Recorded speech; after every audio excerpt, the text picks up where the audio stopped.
ბოლო ორ დღეში საქართველოს ორი სხვადასხვა სკამი შესთავაზეს. ევროპული და რუსულ-ირანული.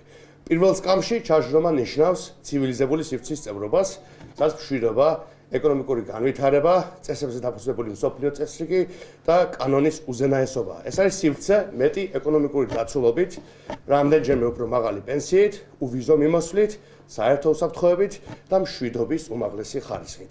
მეორე სკამში ჩაჟდომა ნიშნავს ქაოსით, დაბალი განვითარებით და ძალმომრეობით გამორჩეული სივრცის წევრობას. თუ ორიდან რომელ სკამს აირჩევს საქართველო, ეს არის არჩევანი, რომელიც განსაზღვრავს ჩვენი ერის ათასწლოვან ისტორიას. 3 წლის წინ 2021 წლის 27 იანვარს პარტია ლელო გახდა პირველი პოლიტიკური ძალა, რომელმაც საზოგადოების ყურადღება მიაპყრო საქართველოს 3+3 ფორმატში ჩათრევის მცდელობას. ჩვენს პასუხად საქართველოს საგარეო საქმეთა სამინისტროს მოუხდა განემარტა, რომ ის არ აპირებდა მსგავს ფორმატში ჩართვას. ჩვენ მას მერე ნახეთ უფრო სისტემატიურად საქართველოს საგარეო კურსის ცვლილება, ქვეყნის დაშორება დასავლური სივრცისგან და მიბმა ავტოკრატიულ სახელმწიფოებზე. დღეს ეგრეთ წოდებული საგარეო საქმეთა სამინისტრო დანაშაულებრივად დუმს, ხოლო ქართული ოცნების კრიმინალური ბანდფორმირების სპიკერები, მათ შორის ბატონი ვოლსკი, ხედავთ რომ არ გამორიცხავენ ამ ფორმატში საქართველოს გაწევრიანებას გარკვეულ დროს. ქართველი ხალხის არჩევანი ერთია. მას სურს ევროპულ სკამში ჩაჟდომა, ევროპულ პოლიტიკურ მაგიდაზე საქართველოს სახელმწიფო დროშის დადგმა. ეს არის ჩვენი საგარეო პოლიტიკის ერთ-ერთი უმთავრესი ამოცანა.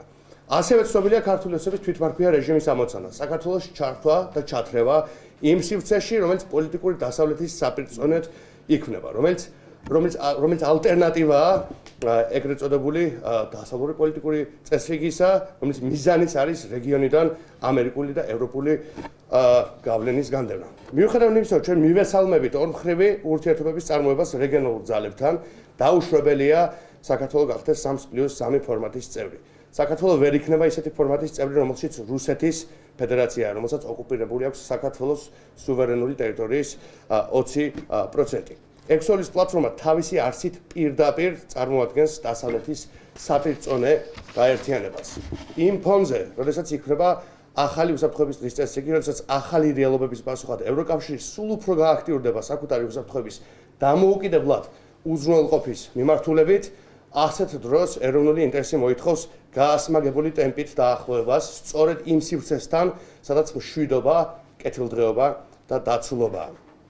რასაკვირველია, ასეთ დროს ნებისმიერი ეროვნული ხელისუფლება უნდა მუშაობდეს, მithაც ერთადერთი კანდიდატი სახელმწიფოს ხელისუფლება უნდა მუშაობდეს იმისათვის, რომ ევროპულ კავშირთან გაღრმავდეს ურთიერთობები და მოხდეს ჩვენი სახელმწიფოს უფრო მეტი დაახლოება სწორედ მშვიდობის და კეთილდღეობის სივრცესთან, ნაცვლად იმისა, რომ საქართველო ეფირებოდეს რუსეთის ფედერაციას და ლავროვს და ვერ საუბრობდეს იმ სკამის მიუღებლობაზე, რომელსაც ლავროვი და სხვა სახელმწიფოები გვთავაზობენ ევროპული სკამის სანაცვლოდ. ეს არის კიდევ ერთი დასტური იმისა, რომ დღეს ქმეთ უნდა, რომ პარალიზებული ანტიკონსტიტუციური ეგრეთ წოდებული პარლამენტი და ეგრეთ წოდებული მთავრობა რეალურად საქართველოში ახორციელებს რუსეთის სპეცოპერაციას ქართველი ერის ინტერესების წინააღმდეგ, საიდანაც ერთადერთი გამოსავალი ბუნებრივია არის ახალი საპარლამენტო არჩევნები, ახალი ლეგიტიმური ხელისუფლება, რომელიც ამ ქვეყანას დააბრუნებს კეთილდღეობის, მშვიდობის და განვითარების სივრცეში, რომელსაც ქვია ევროპული კავშირი